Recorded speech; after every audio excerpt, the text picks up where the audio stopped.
சங்கீதம் 67ஆம் அதிகாரம்.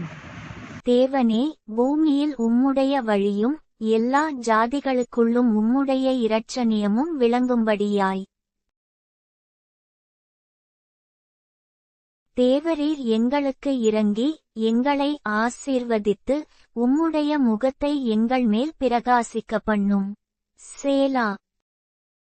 தேவனே, ஜனங்கள் உம்மை துதிப்பார்களாக, சகல ஜனங்களும் உம்மை துதிப்பார்களாக.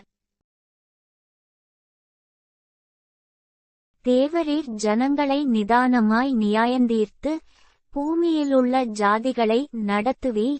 ஆதலால் ஜாதிகள் சந்தோஷித்து கெம்பீரத்தோடே மகிழக்கடவர்கள். சேலா. தேவனே, ஜனங்கள் உம்மை துதிப்பார்களாக, சகல ஜனங்களும் உம்மை துதிப்பார்களாக. பூமி தன் பலனை தரும். தேவனாகிய எங்கள் தேவனே எங்களை ஆசீர்வதிப்பார். தேவன் எங்களை ஆசீர்வதிப்பார். பூமியின் எல்லைகளெல்லாம் அவருக்கு பயந்திருக்கும்.